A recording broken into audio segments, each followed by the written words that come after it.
Дел од управните сектори на Министерството за внатрешни работи ќе работат во 2 смени. Владата ќе одлучува за ограничување на цените на основни производи. Светската здравствена организација: алкохолот годишно убива 800.000 луѓе во Европа. Држави со најчист воздух. Земја со 12.000 реки и 3.000 езера. НАТО објави конкурс за изработка на мурали.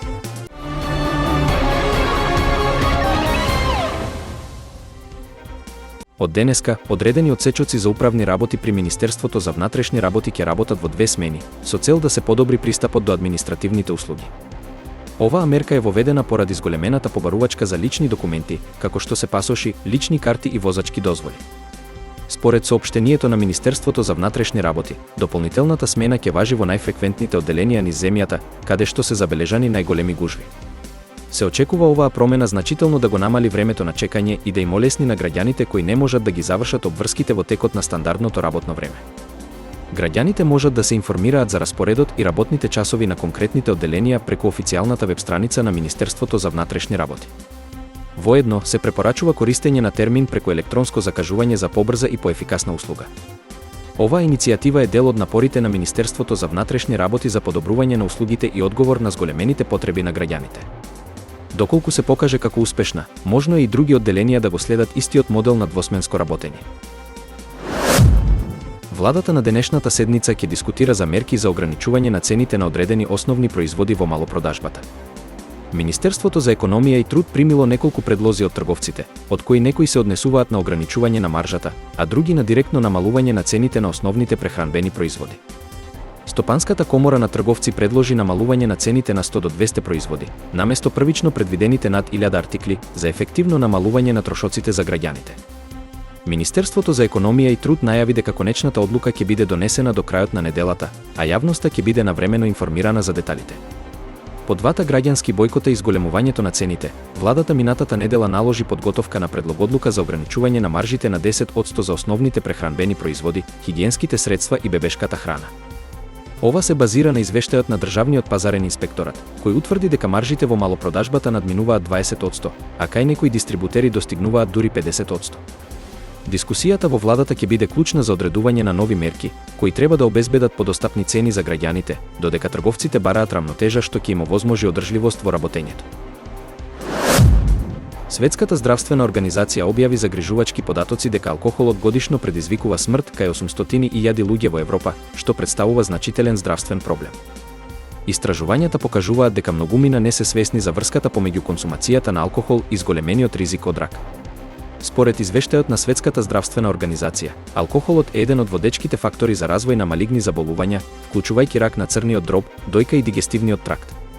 Иако европските земји преземаат мерки за намалување на потрошувачката преку зголемени акцизи и ограничување на маркетингот, експертите предупредуваат дека јавната свест останува на ниско ниво.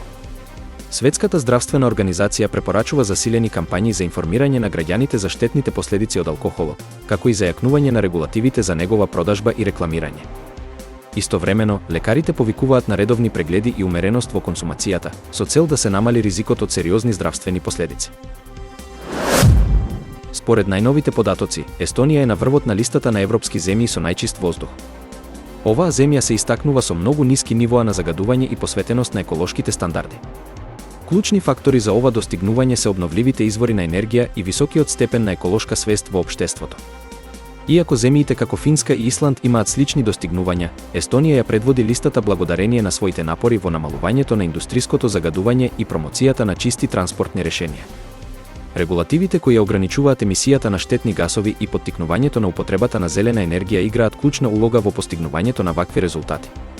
Експертите нагласуваат дека главните фактори за квалитетен воздух се ниската густина на сообраќај, строгите еколошки закони и високата свест на граѓаните. Во регионот на Балканот, некои земји се уште се соочуваат со високи нивоа на загадување, но има иницијативи за подобрување на состојбата преку зелени инвестиции и намалување на индустриските емисии.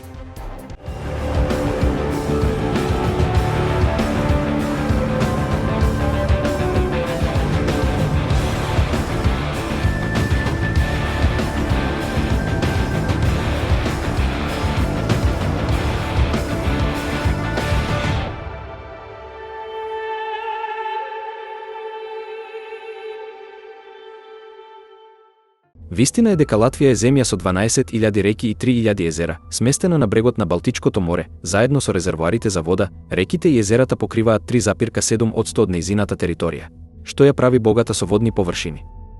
Вистина е дека само 17 реки во Латвија се подолги од 100 км, а најдолга и најзначајна е Западната Двина или Даугава. Оваа река тече низ главниот град Рига и со векови била важен трговски пат што го поврзува Балтичкото море со срцето на Европа. Со должина од 1020 км, Даугава извира во Ридовите Валдаи во Русија, минува низ Белорусија и Латвија и се влева во Риганскиот залив. Вистина е дека втората најдолга река во Латвија е Лиелупе, која одиграла значајна улога во економскиот развој на земјата и денес се користи за меѓународни спортови на вода. На западниот дел на земјата тече реката Вента, позната по најширокиот водопад во Европа, кој има ширина од 249 метри. Вистина е дека Латвија има голем број езера, од кои 2256 заземаат површина поголема од 1 хектар, а многу од нив имаат глацијално потекло. Најголемо меѓу нив е езерото Лубанс, кое се простира на 80,7 квадратни километри и е обкружено со мочуришта, што го прави значајно живеалиште за птиците.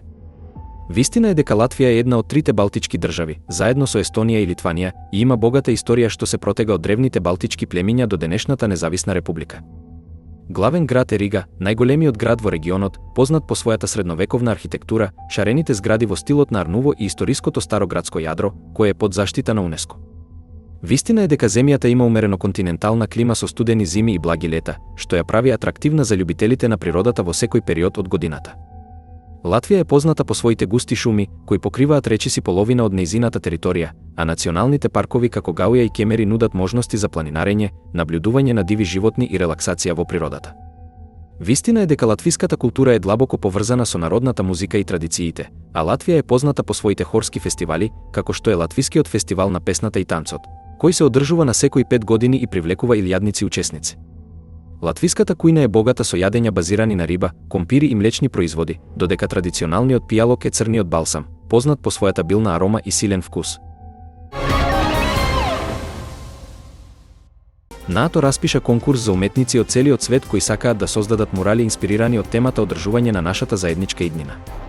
Проектот има цел да поттикне креативно изразување за мирот, безбедноста и соработката меѓу народите. Право за учество на конкурсот, чија овогодишна тема е одржување на нашата заедничка иднина, имаат само поединци државјани на земја членка на НАТО на возраст до 35 години. Апликации на тимови нема да бидат прифатени. Апликантите треба да достават записи во 3D техника за оптичка илузија на тридимензионални впечатоци на дводимензионална хоризонтална површина. Победникот на конкурсот заедно со локален уметник ќе може да го вековечи својот мурал над зид во Хаг. Проектот е дел од иницијативите за јакнење на културната дипломатија и промоција на заедничките вредности. НАТО нагласува дека уметноста има моќ да обедини заедници и да поттикне дијалог за иднината на глобалната безбедност. Пријавувањето за конкурсот е во тек, а уметниците имаат рок да ги испратат своите предлози до крајот на март. Дополнителни информации за условите и критериумите за учество се достапни на официјалната веб страница на НАТО.